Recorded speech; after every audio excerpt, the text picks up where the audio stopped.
เอ้าน้องชายโดยเฮ็ดอะไรบาทนี่ไม่บ่พอเออเบิ่งไปถามเบิ่งช่างเพิ่นอยู่เนาะเอาไม้นะเฮืองเอ้ยเพิ่งเอ้ยเอาไม้นะอายเอาไม้18ต่างเอ้ยไม้มาแล้วเด้อเอาให้อีก2ดอกตอนแรกน้องชอนเห็นว่าตอกดอกเดียวเพิ่นว่าสร้างเลยพาดให้2ดอกเลยบัดนี้เนาะเอาพวกเพื่อนก็ตามใจผู้อยู่ผู้กูก็ตามใจผู้นอนนั่นแหละพี่น้อยเนาะตรวจเช็คสภาพตึบโอ้เพิ่นยังบ่ทันเจาะให้เพลงทั้งหมดก็กลัวโดยสาลืมธุชื่อชื่ออันบ่าวเพิ่งเคยล่าเนาะโดยบ่าวเพิ่งเคยล่าจะโดยเนาะเอ้าขอมุกขอบใจทั้งสาวหลายๆพี่น้อยเนาะ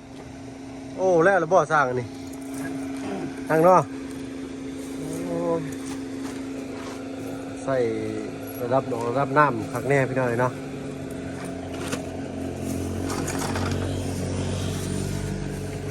ตรงเป๊ะสันสิขดน้ำระดับน้ำเป็นเราสร้างเนาะ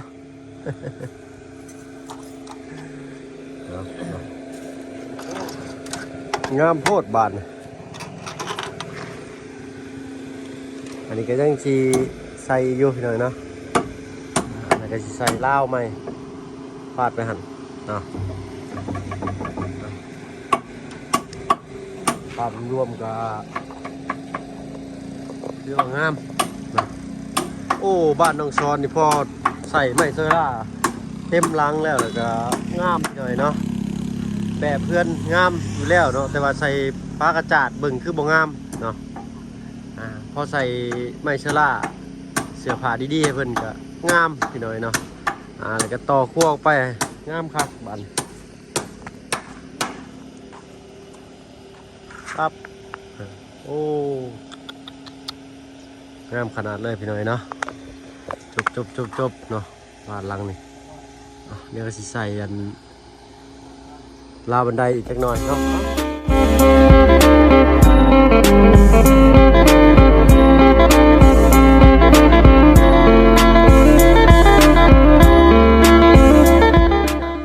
ทักทายสบายดีพ่อแม่พี่น้องหมู่เพื่อนกันเบิดสุขคนเนาะบอกฝั่งไทยฝั่งลาวเลยกับทั้งฝั่งต่างประเทศก็ยินดีต้อนรับเข้าสู่ช่อง YouTube บ่าวเบิ่งเคยหลายคือเก่าเนาะ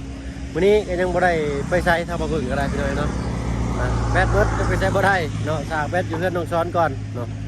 ขอเสียบแบตสร้างเพิ่นพี่น้อยเนาะหากได้ 30% เนาะมันฮ้อนสินี่ก็จักหน่อยก็อุณหภูมิสูงตัดไปอีกพี่น้อยเนาะคลิปก็ล่าช้าเด้อพี่น้อยเนาะก็ขอโทษขออภัยนำหลายๆเนาะเราก็จะได้อัปเดตบ้านน้องซ้อนให้พี่น้องปาลุง FC ได้เบิ่งได้ชมเนาะเป็นระยะก็แล้วกันพี่น้อยเนาะให้เพิ่นขึ้นราวบันไดอีกหน่อยก่อนสร้างก็บ่ได้เมื่อนอนพักเลยมื้อนี้เนาะกินข้าวอยู่นี่บ่ได้รับบ่ได้นอนตอนกลางเว้นก็ได้เนาะเพิ่นกล้าว่าสิเอาปิดจ็อบมื้อนี้เลยเพิ่นเนาะเนาะทางน้องซ้อนเนาะก็มาแล้วสำหรับคลิปนี้ก็ได้เนาะคลิปก่อนนั้นก็ไปตามมาอยู่พุ่นพี่น้อยเนาะในป่าพูเอาเนาะติดตามรับชมกันอีกหน่อยต้องช้อนยันเหยียบมันรุดพี่หน่อยเนาะต้องช้อนก็เลยให้สร้างตอกให้เป็น2 ดอกจริงๆแล้วสร้างเป็นจับนี่แล้วก็ยึดนี่แล้วพี่หน่อยเนาะออกหมดละเนาะเอายันต้องช้อนน้ำหนักเพิ่มขึ้นแล้วนะโคตรไฟข้างหน้าต่อให้น้องพอดีก็ได้ตะปูยังลายอยู่หรอกไปได้ต้องใส่งามบ่งามเนาะพอเนาะพอลึ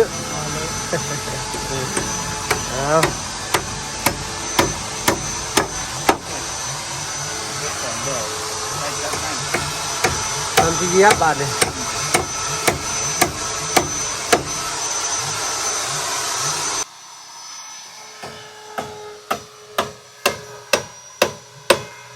ข้างบนจะเอาลอเตอร์แลนเก็บขอบให้เนาะหาแนวเอาเปลือกมะพร้าวอะไรก็เอาเทียนผึ่งก็ได้มาลงเลยก็คาดเนาะแบบใต้ละใต้อีกบาน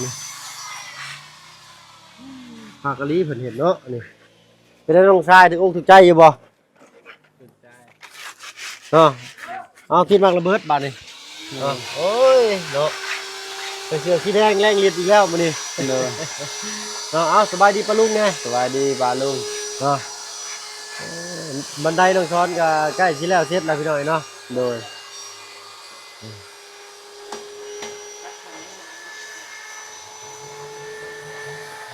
คักบ่สร้างนี่เฮ็ดคักถือใจเนาะ ดีใจ สั่นมือคักตัวได้บ่ถือใจแล้วบอกให้สร้างเพิ่นก็เปลี่ยนหน่อยหนึงเล็กๆน้อยๆก็ได้เนาะ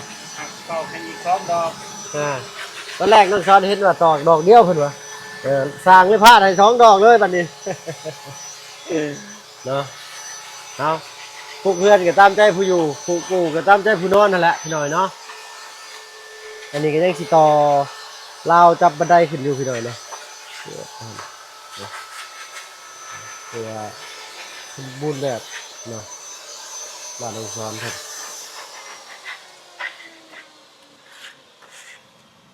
ขยันปัดอันนี้ก็ทางเพิ่นสิเอาปูนมาอุดให้อยู่เนาะน้องชายอุดปุ๊บแล้วก็ปัดกวาดมันแห้งแล้วก็ปัดออกงามเวลาหมู่มาหลายๆผู้เสพเช้ามาหลายๆก็คันบ่อยากคัดคนเดียวก็เจ้าใส่กันส่งยีนมาเด้อผู้เช้าสิให้กับเจ้านั่งทูไปแถวนั้นหน้าบันไดนี่เฮ้ยบ่เกิน2 มื้อเท่านั้นดอกเหลือมาบ สร้างหัวควันพี่น้อยเนาะเอาเดี๋ยวเราเบิ่งทางเครื่องเล็กๆหน่อย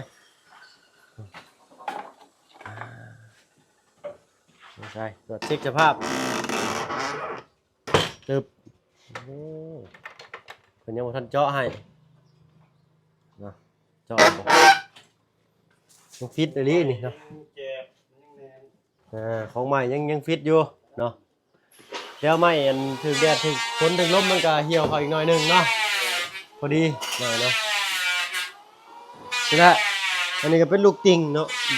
พากันทุกคนมาเมื่อวานนี่จะที่ได้ใส่นี้ใส่นี่แหละทางนี้ก็เอาเราเตอร์มาแลนเก็บขอบบ้านประตูวันมาครบให้เลยเนาะก็บ้านพักหน้าสร้างเห็ดนี่นะใส่เครื่องมือทันสมัยเนาะทางสร้างแหล่คนนี้ใส่เครื่องมือแบบพื้นบ้านเนาะเป็นสิวมือบอเป็นผ้าบอสร้างแหล่สร้างพงเนาะสร้างแหล่สร้างพงเป็นใส่เครื่องมือยังอยู่เก่าอยู่เนาะแต่สร้างนี่เนาะเอาลอเตอร์เอาหินเจียเอาเดือนตัดใหม่ตัดต่อก็ได้เนาะอันนี้ก็มิดชิดเลยนะเอาไว้ให้ลมรอดเขามาเนี่ยหน่อยนึงเนาะฝนบ่พระกับพ่อแล้วเนาะนี่คือจะตอกไม่ปิดเบิดเลยเด้อเนาะอันนี้ก็ปิดเบิดเนาะ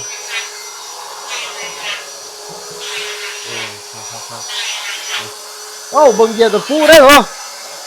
โอ้ตะปูงานพลางอยู่ระวัง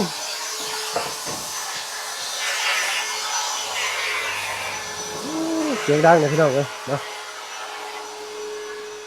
เบิ่งย่างให้ปลาลุงย่างลงมาให้ปลาลุงเบิ่งอยู่หั่นสมมุติว่าผู้สาวมาแนมไปทางผู้สาวมาเฮ็ดอะไร จักเสียน่าได้ จักเฮ็ดอะไรเนาะ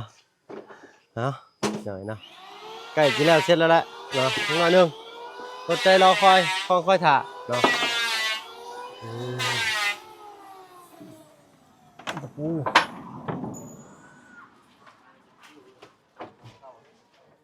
น้องชาย โดย เฮ็ดอะไรบาทนี่ ไม่บ่พอ เบิ่งไปถามเบิ่งช่างเพิ่นอยู่เนาะมื้อนี้กะว่าแล้วบ่สร้างมื้อนี้บันไดแล้วเนาะไม้บ่พอเส้นหนึ่งบ่ไม้หน้าไม้หยังเกาะ485เมตรเส้นหนึ่งเนาะเอาซื่อๆเอาไม้หยังก็ไม่ย่างเพิ่นว่าโดยเนาะเอารอท่าจักแป๊บหนึงเนาะ โดย แน่คักซื่อๆ โดย อยากไปฮอดเพื่อนเพิ่นบ่แม่นสิลืมได้สร้างเพิ่นบอกนะ ไม่ชีแปดเนาะ ไม่48ชื่อๆลิงก์คักเพิ่นว่า เนาะทางลุงจันทร์เพิ่นก็สิเคลียร์เองดอกทางนั้นพี่น้อยเนาะ โดย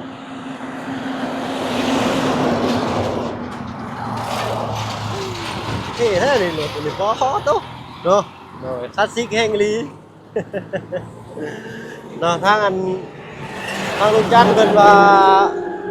ให้ทางเคยล่ะเบิ่งทางนี้ย่านเครื่องอุปกรณ์บ่พอเนาะก็ไม่บ่พอเส้นหนึ่งก็สิได้ย่างไปเอาพี่หน่อยเนาะ โดย ยับเขาอีกดีกว่านี่ข่อยย่านได้ข่อยจะหลุด10ล้อเนาะฮอนเบ้าพี่หน่อยเนาะบ่ตะกบจะกินอยู่บ่ กินอยู่ กินอยู่เนาะอื้อหือหวานเจี๊ยบ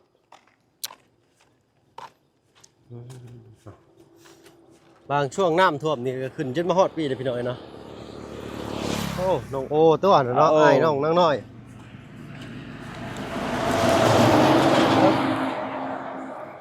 เอาไม้เอาตอกกะสบายอยู่ดอกพี่น้อยเนาะอยู่กะบ่อนเหตุงานเก่าของน้องซ้อนเพิ่นเนาะ โดยห้วยน้ ฮะอะไรเนาะ ำห้วยน้ เอาไม้งาม ำ เลือกเป็นอยู่บ่ไม้งาม โอ้เป็น บ่เว้น อืม เลยเอากันเลือกผู้สาวดิจ้ะ โอ้โห มาฮู้ เฮ้ยน้องช้อนนี่เนาะเซลน้องเพิ่นเล่นชื่อเด้อพี่น้อยเนาะไปอันเทือนพ่อบ้านนายบ้านเพิ่นคือเก่าเนาะ โดย ญาติพี่น้องเพิ่นมาพอดีปาน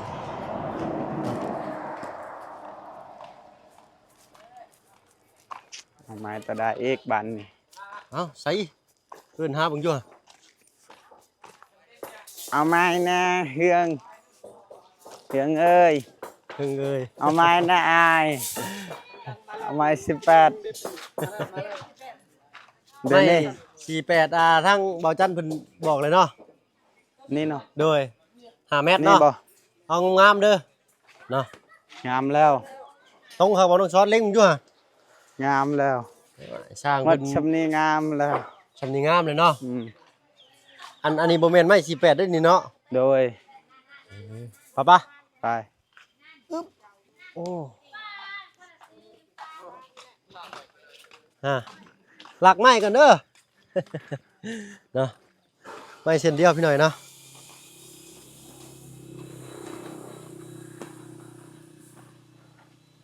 เขาคือแบกคนละข้าง เฮาเคยครั้งนี้ นะข้างซ้ายน้องซ้อนเพิ่นถนัดข้างซ้ายถ้าเขาแบกไหล่คนละข้างมันสิงัดกันพี่หน่อยเนาะ ไปเชี่ยวก้นได้บาดนี่เนาะหันก้นใส่รถมาทางหลังจำเนาะเอาทางลุงจันทร์เป็นเคลียร์เรียบร้อยพี่หน่อยเนาะไม้เส้นนี้กันแสนไปเนาะ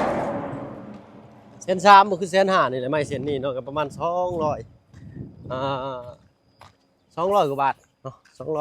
200นิดๆนี่แหละเนาะคันว่าแสนห้าแสนหกก็ได้แสนสามก็ไปพี่หน่อยเนาะและตัดภาพไปทางเพื่อนน้องซ้อนพุ่นเนาะโอ้ยแบตไม่กับเบิดแหละบาทนี่น้องซ้อนเห็นเราได้บาทนี่ ต่างเอ้ยไม้มาแล้วเด้อ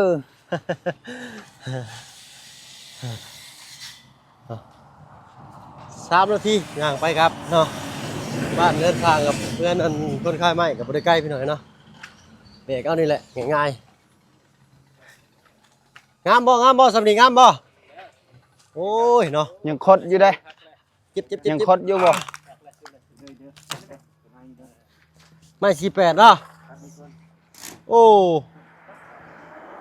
ซื้ออ้วนรวดพี่หน่อยเนาะทางทีมงานสร้างคนก็ครบสวยงามตามท้องเรื่องเอาข้างในเลย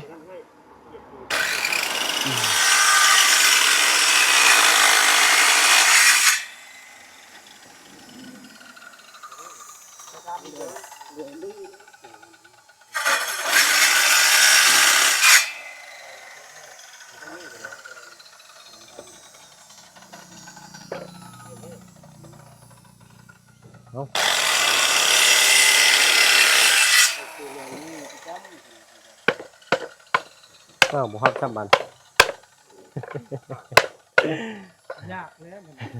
ขอเองแห้งอยู่ฮะเจอโดนซ้อนนี่เขายันฮักเพิ่งกันนี่ฮะ เนาะเนาะแล้วน้องชาย โดย เรียบร้อยเนาะบ้านซองกับ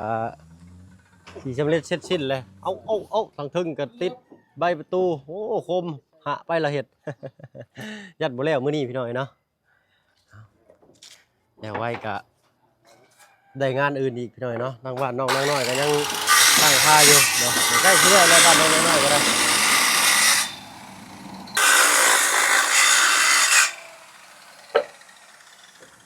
ไม่อันนี้คือเห็ดห้องบอลติดกับ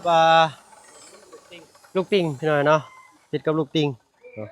เห็นบ้านไม้สิมีไอ้นี่เดี๋ยวนะ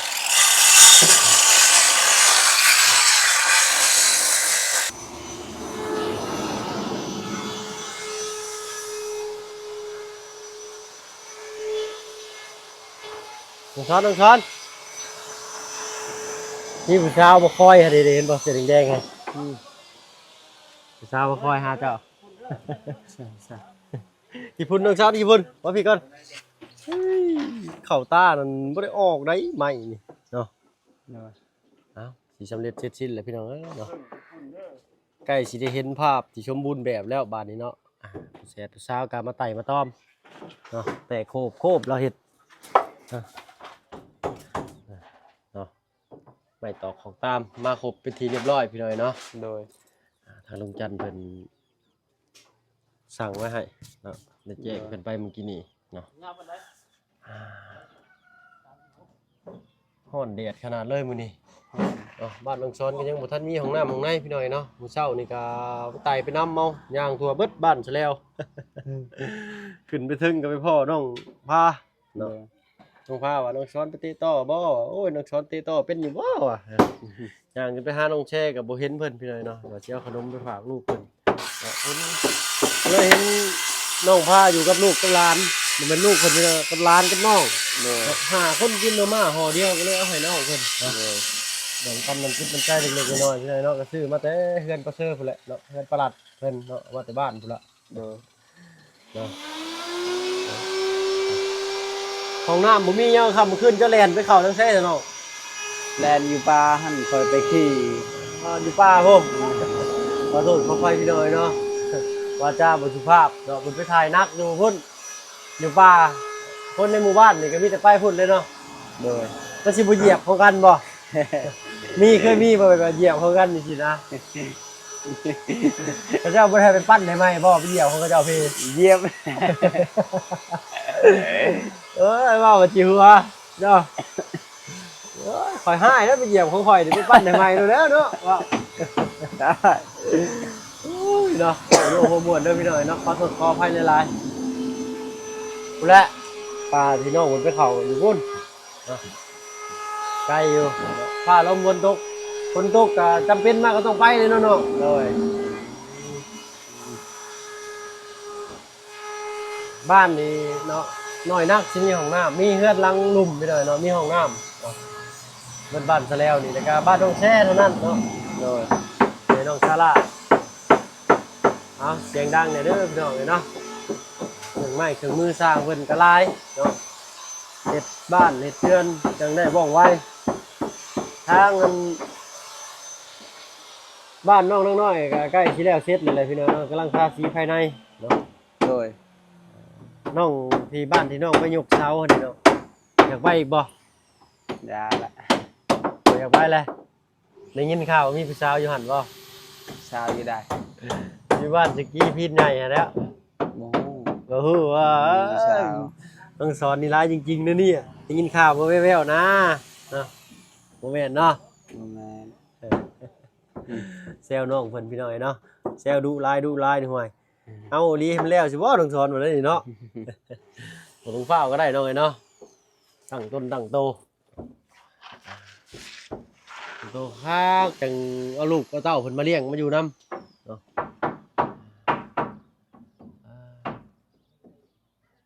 จักโมงนี่น้องสอนโทรศัพท์จะเบิ่งอยู่2 โมงเที่ยงแล้วยังบ่ทันหิวข้าวพี่น้อยเนาะหิวหรือบ่เจ้าหิวคือกันหิวคือกันอ้ายแล้วยังบ่หิวซ้ำเนาะ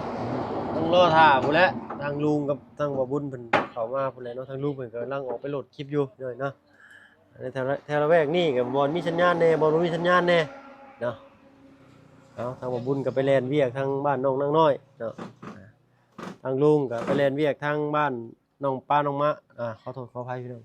น้องไม้น้องทายทางว่าเพิ่นเคยด่าก็อยู่กับน้องช้อนนี่แหละบ่ได้ไปไสอยู่กับน้องชายเนาะเพื่อว่าผู้แชร์ผู้สาวเขามาเล่นก็สิได้เลือกช่วยน้องเพิ่นเนาะ โดย เนาะเมื่อคืนนี่เป็นอะไรทางลุงจันทร์ว่าอันคือมีผู้สาวมากินปลานำเมื่อคืนนี่ยันแม่นแล้วนี่ยันเจ็บท้องยันกินปลาบ่ชั่วหน้าอีกแล้วเนี่ยแม่นบ่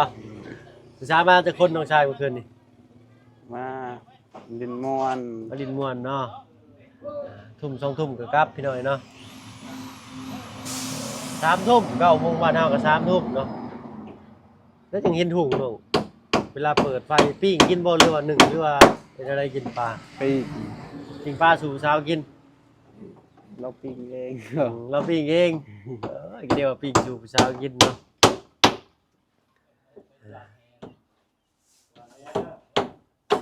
ไม่ได้น้องมันสาวอ้อนมาเลยสาวอ้อนเบิ่งเอาขนมไปให้เพิ่นกับพี่น้อยเนาะเอ้ยน้องตาล่าก็ต้องแชร์กันนะครับนี่ตะกี้พุ่นสร้างตะกี้ไม้เนาะเอาให้ลูกคนใส่เสื้อผ้าก่อนเนาะ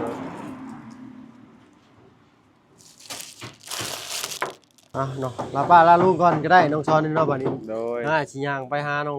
อันสาวอ้อนเพิ่นเนาะเอาขนม โดย ฝาก ลาพาลาลุงแม่ เลยเนาะ สาธุลุง ไม้นี้เนาะก็เป็นทางลุงจันทร์เพิ่นเนาะก็จะงบทางผู้ใหญ่หรือว่างบเพิ่นเองก็ยังบ่ฮู้เนาะก็ขอบคุณทางลุงจันทร์เพิ่นหลายๆพี่น้อยเนาะ โดย เนาะขาดยังก็เพิ่นแดนให้เนาะเฮาก็มีแต่คนไปเอาเพิ่นสั่งมาให้พี่น้อยเนาะแจ้งเพิ่นไปปุ๊บเพิ่นสั่งมาให้เนาะ โดย เนาะไม่มาน้องหล่ะสิไปหาอันทางอันสาวอ้อนก่อนแบตเบิดก่อนได้นี่เนาะ โดย ไปเลยเนาะไม่ต่อของตามเขามาครบไปแล้วบาทเนาะมีแต่ต่อสากเป็นกบโอ้ยเนาะอย่างไปหาน้องอ้อนเพิ่นบ่เห็นพี่น้อยเนาะมาวัง11 โมงนี้เนาะเลยก็พอดีเห็นน้องซ้อนแล่นมาแต่ป่าพอดี สบายดีเจ้าโอ้ยเนาะกินข้าวแล้วบ่นี่โอ้ยให้น้ำตาเปียกน้ำตาแฉะ กินเลยเนาะ เดี๋ยวเฮ้ย หน้านี่บล็อกเดียวกันเบิดเลยสิไอ้น้องเนาะเอามาบ่มีหยังมาฝากมีขนมมาฝากเด้อ ใจเลย โดยบ่เป็นหยังเจ้าเนาะเอาไว้แบ่งลูกเจ้ากินเนาะ3-4 คน ไปหาหน่อไม้ หาหน่อไม้ได้หลายบ่ ได้5 ทุ่มเอาไปขาย ได้5 ธงราคาธงเท่าไหร่ ถุง10,000ได้50,000พอดี เนาะปันกันกับอายะเฮา เนาะอายะก็ไปหาบ่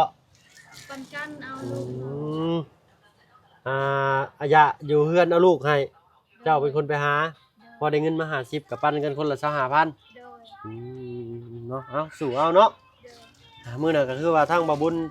ก็ซื้อข้าวชิลิแลกมาให้เนาะทางผู้ใหญ่ว่ายันน้องเพิ่น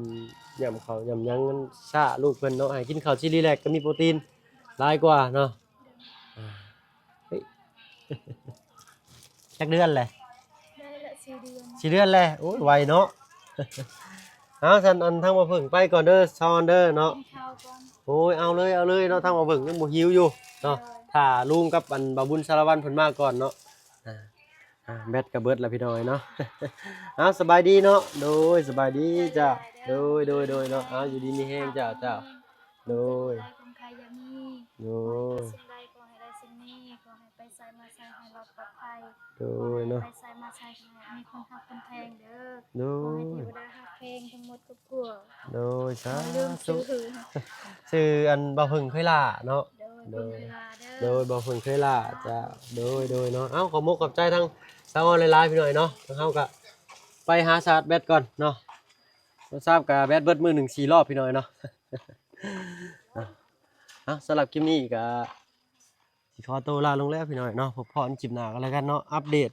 เรื่องราวบันไดให้พี่น้องปะลุงเบิ่งกันยังบ่ทันจบจำพี่น้อยเนาะเฮ็ดได้แหละเนาะก็จำเป็นแหละต้องคนก็ยังต้องเติมเลือดเติมยางบางเทื่อบางทีก็ได้ โทรศัพท์คือกันพี่น้อยเนาะนี่แหละขึ้นลูกติ่งเนาะ ฟาดมานี่ลาวหนึ่งเนาะไม่อันนี้ค่ำก็คือสิเห็นภาพคร่าวๆแนมออกกันเลยพี่น้อยเนาะภาพออกมานี่เนาะ